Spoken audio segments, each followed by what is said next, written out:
make our sisters, and we make bracelet and necklace, photo frame, handbag, beads work.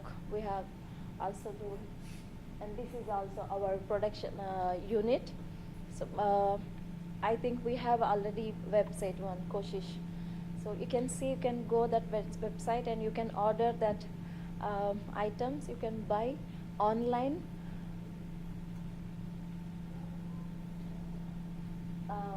This Johanna Magnum. Thank you. So yeah, so that's Koshish that is doing a lot of things, and then 1,000 Dreams. So Koshish is still very much in stop, and the 1,000 Dreams plans to be to get their independence from the organization.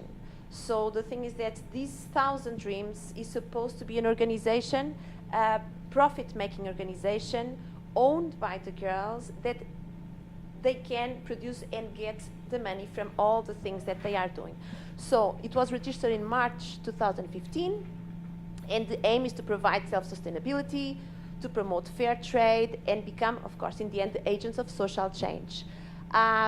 These assignments that Rama was referring, because there are a friend from the USA, and then they come and then they place an order. This is very much in the beginning, and but they already made several things to ship to the US, and then from Germany, also some friends. Now we have an intern, because it's very important for these girls also to learn how to do, and then also start to cater to Western tastes. So we have one girl that came from Germany, and she's teaching the girls how to cut, to do some designs of clothes that women can use. Because in Europe we will not go around with saris, or we can use some kurtas, but it needs to be a little bit adapted. So that's what's happening now. So they are teaching the girls to produce this. My goal is to try to get these 1,000 Dreams into the fair trade channel, let's say, and to get shops abroad to start ordering from them the products, some products. Yes, so these are the girls. They did all these clothes, and then they posed as models with the clothes that they were stitching. And then we started the research unit, and the research unit is that most of these organizations and NGOs, they do a lot of work, but it's very difficult to have it documented. They do a lot of repatriation, but things are not documented. And so this has been an attempt to take all this knowledge and frame it a little bit and organize a little bit the internal organization. So what have we done so far? I started to create a very, very basic database. Basically, it's an Excel file, but where we can collect the information of the victims, the nationality, the travel routes, type of exploitation, the education level, so then we can produce some statistics in the end. And then from year to year, we can compare, and we can see that in the future, if there are patterns, if they change, if they come more from Bangladesh, they come more from Nepal, if they come more. So we can only do this if we collect data, and if we collect data in a way that we can then produce reports and statistics.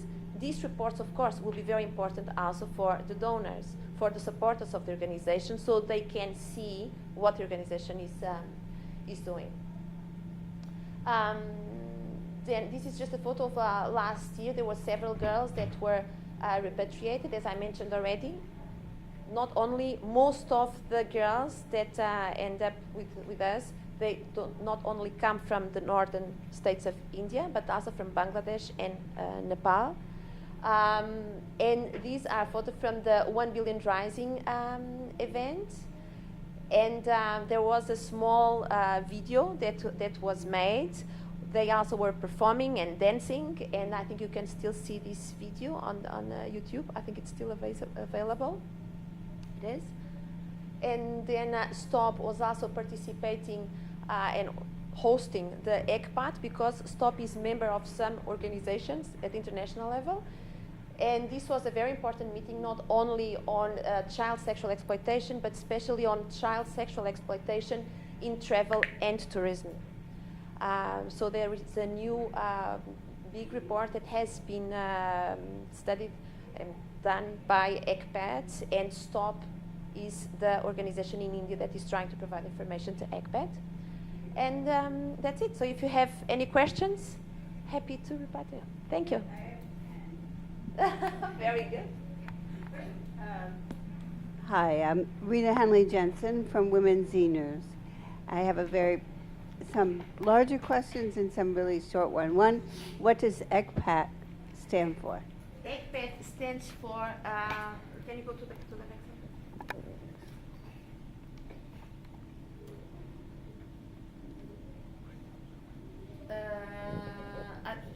How is it? I always get it wrong. But the whole organization is about sexual exploitation for children. Not prevent sexual exploitation, child exploitation and abuse.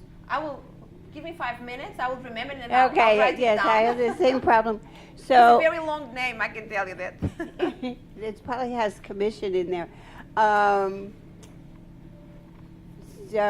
Another simple question. So you can order these items online, yes? And the bigger question is really, it's now a huge international question, given Amnesty International's resolution to decriminalize prostitution.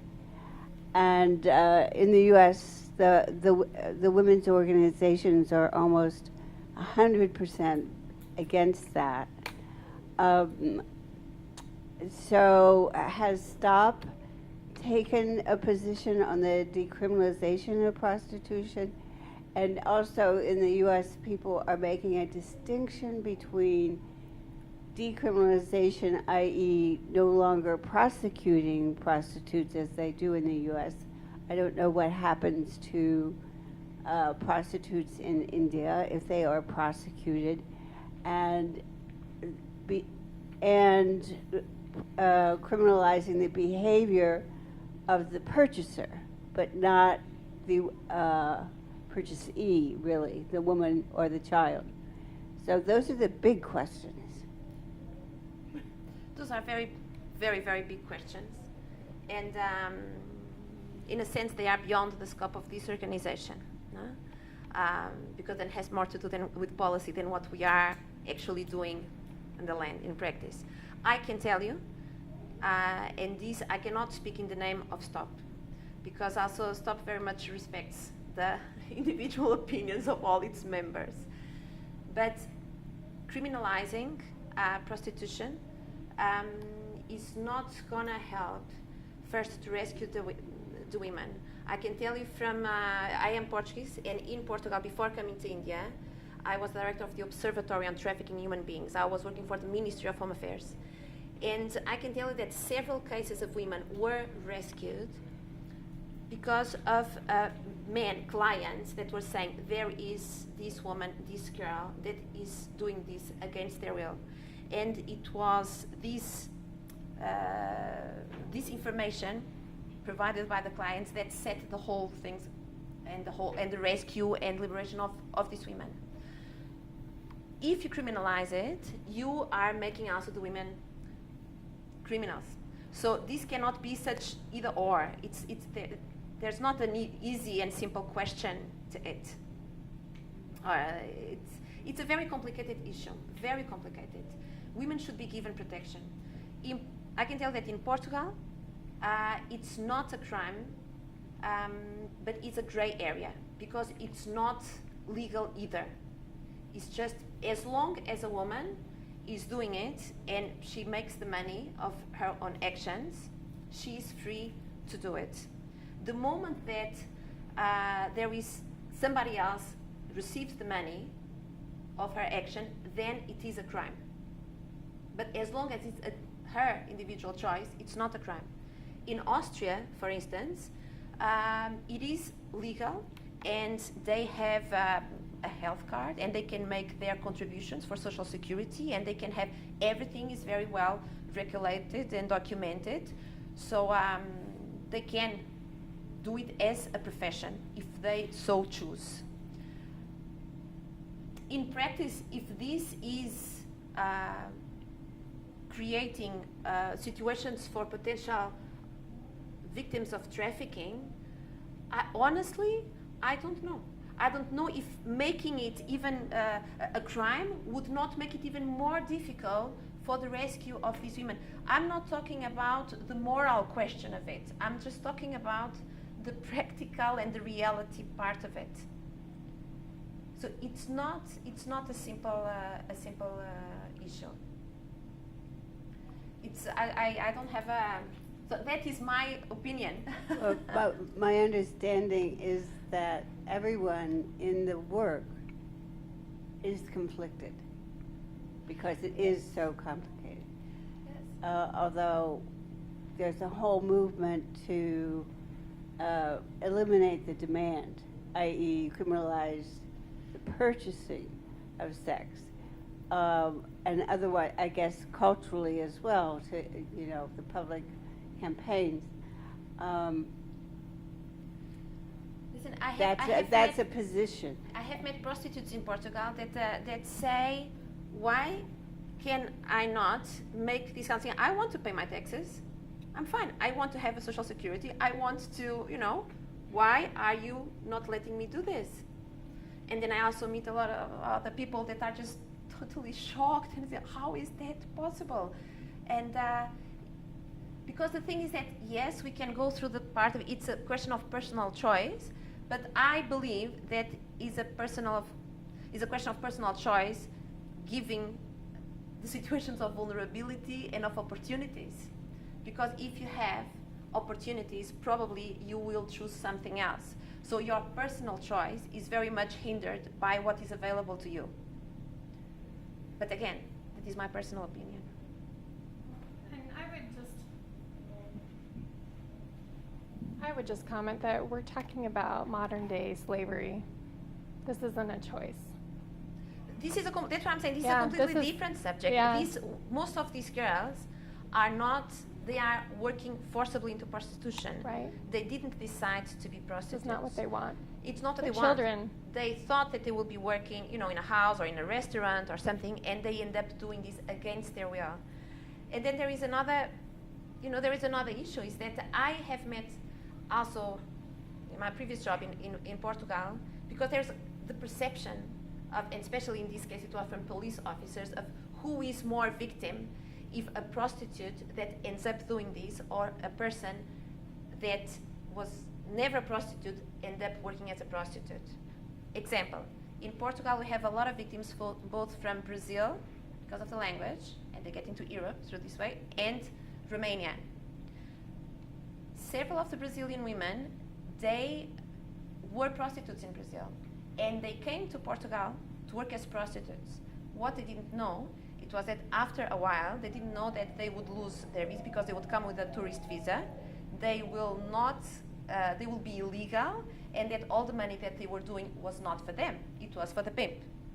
So then they didn't arrive as trafficked victims, but after 3 months, they became victims of trafficking. They were still forced to prostitute themselves, with the difference that they were beating, exploiting, and not getting absolutely any of the money that they were supposed to get.